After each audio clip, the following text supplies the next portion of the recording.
Привет!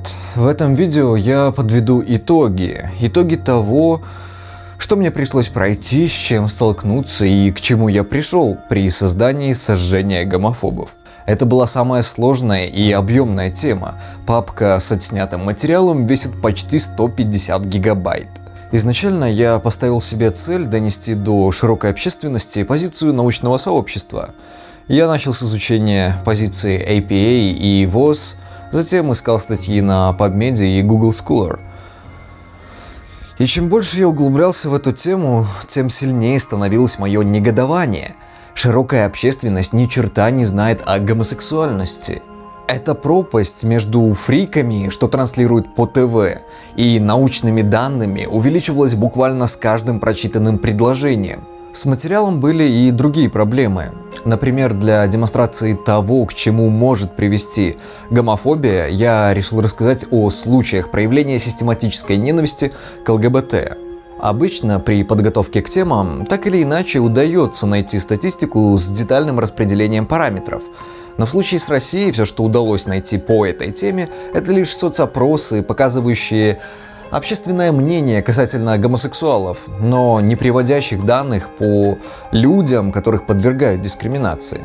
Я начал искать такие случаи в прессе и на сайтах правозащитников, и тут я обнаружил реально пугающие данные. Правозащитные организации стараются регистрировать случаи насилия и дискриминации, но сами пострадавшие зачастую даже не обращаются в правоохранительные органы. И дело здесь не только в том, что часто геи и лесбиянки при попытках обращения боятся того, что их сексуальная ориентация станет достоянием широкой общественности, хотя такие страхи достаточно распространены, но и в том, что правоохранительные органы часто игнорируют подобные заявления, либо прямо оказывая давление на потерпевших, либо поясняя, что максимум, что они могут сделать, это назначить незначительное наказание за какое-нибудь хулиганство, поскольку они не рассматривают геев, бисексуалов и лесбиянок в качестве социальных групп. Таким образом, то, что мы можем видеть в СМИ, это самые адовые истории, которые только попадают на поверхность.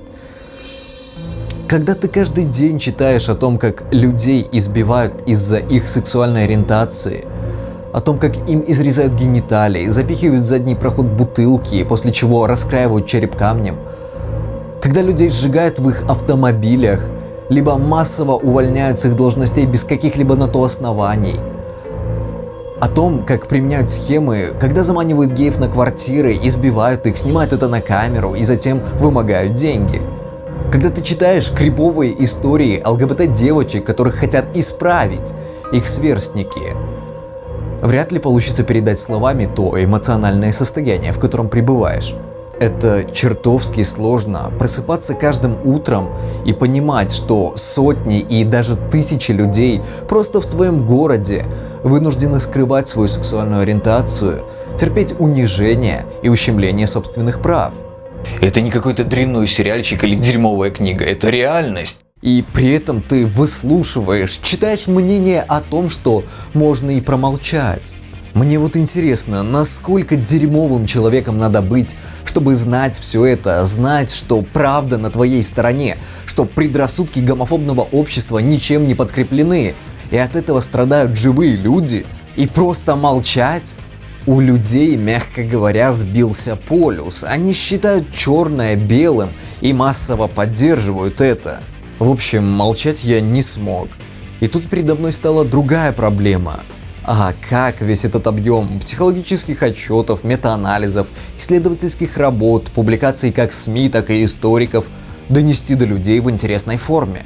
Выход я нашел в том, что разбил видео на отдельные части по аргументам гомофобов, для каждой части придумав свою декорацию. Надеюсь, вы нашли такой формат удобным и более простым для восприятия.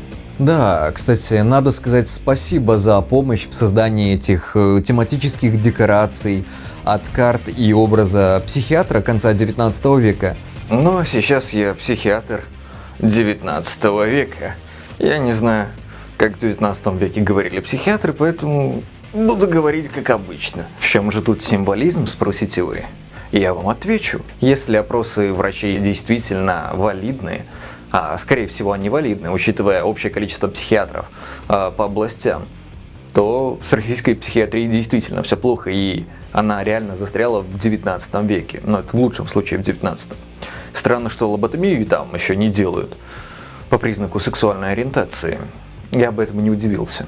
До привлечения Таи со скрипкой и Ирины как представителя ЛГБТ-сообщества. Сказать спасибо всем тем замечательным людям, моим друзьям и знакомым, как Викуша, Маша, Тима, собственно, Тая и Ирина, Тян, у которой я отжал фонендоскоп и которая эффектно делала из меня гопника. Купался в нем или что? Нет, все, хватит. Не усердствуй. Я красавчик.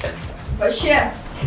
В общем, если бы не они, то вряд ли бы я смог реализовать все эти тематические идеи на должном уровне. Ну и, конечно, проблемы были со съемкой на улице, да и не только. Каждый раз, когда я начинал говорить, то появлялись люди в кадре, тут другие животные начинали орать. Пары, состоящие из двух самцов. Да?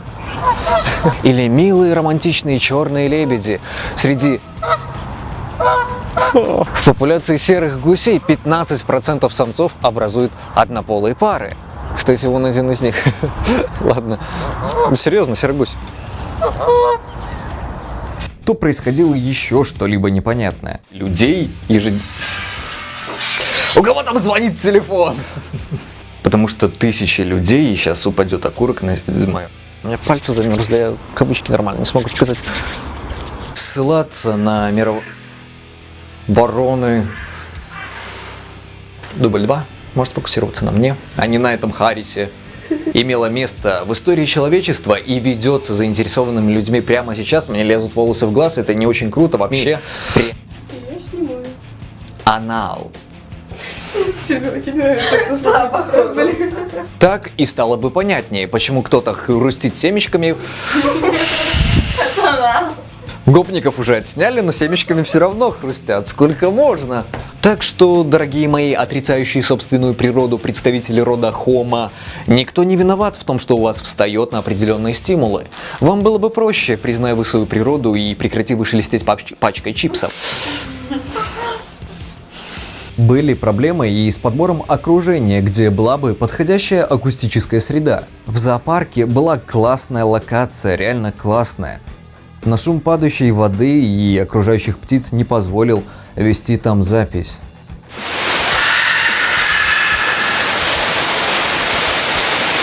Были проблемы и технического характера. Раньше я вел запись звука на петличку, подключенную прямо к камере. Длина провода петлички около 5 метров, а при 50-миллиметровом объективе это мало. Этого не хватало, и из-за этого я не смог реализовать некоторые идеи по съемке, идеи, которые бы смотрелись определенно интересно и, может, динамично, но вот сложности технического плана. Ну а сейчас я приобрел вот такую замечательную штучку, Zoom H1, это рекордер, теперь я не привязан к камере, да и качество звука будет определенно лучше. За это, кстати, благодарность подписчикам, которые поддержали меня финансово, скидывая деньги на Яндекс кошелек. Если бы не вы, то не было бы у меня такой классной штучки.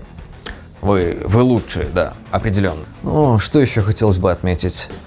Поразила распространенность комментария. Ну и что гомосексуальность встречается в природе? Там же встречается и педофилия, и каннибализм. Да, ребята, мы как бы в курсе. Дело в том, что приведение примеров гомосексуального поведения у животных – это ответ на ваш аргумент о неестественности гомосексуальности.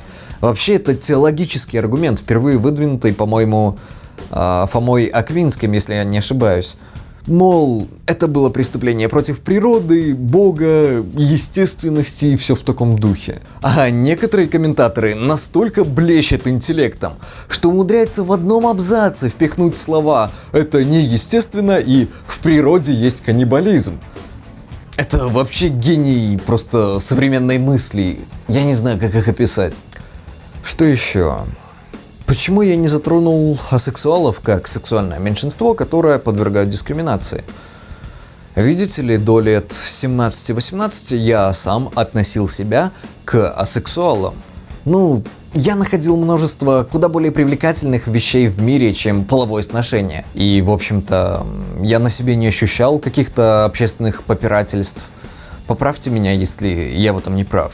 Впрочем, в будущем я, возможно, освещу эту тему более подробно в своем блоге. Но я искренне надеюсь, что я не скоро достигну того уровня дна, когда отдельные видео будут посвящены cool story из моей жизни. Это уже ужасный формат ютуба. Серьезно. Ну а пока это последнее видео Гома месяца.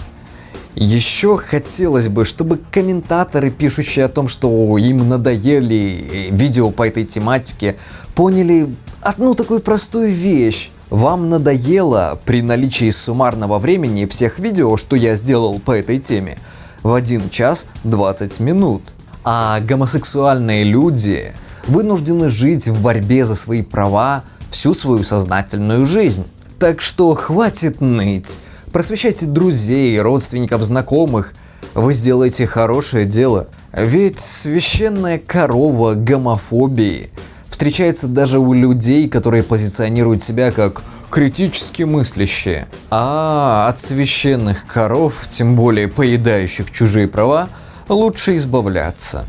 Если у вас есть свободное время и вы хотите помочь распространению ролика «Сожжение гомофобов», то вы можете предложить к нему свои субтитры. Да, щелчком вот по этому значку шестеренки и выбором под меню «Субтитры». Это позволит людям с ограниченным слухом посмотреть этот ролик и даст дополнительные данные для поисковых запросов. Да, и насчет косяка в предыдущем видео блога, конечно, не Лаванда Центр, а Левада. Ну, это все деформации, связанные с зачетами за семестр по ботанике. И это самые безобидные деформации, потому что у меня на слух они могут превращаться в аммонит, а иногда ты ловишь себя на мысли о том, что не каждый человек поймет тебя, когда ты спрашиваешь его об изделии из целлюлозной легко воспламеняющейся оболочки с сердцевиной растения семейства посленовых, чья родина Южная Америка. Да, бывает и такое. У меня все еще сессия и экзамены, так что, как я уже сказал, это последний ролик Гомомесяца. В дальнейшем я хочу развить одну очень крутую идею, которая не отпускает меня уже 4 месяца. Ну и, конечно, в блоге так точно будут какие-нибудь видео по теме ЛГБТ, но это только в будущем. Но пока я устал, я мухожук. Пока.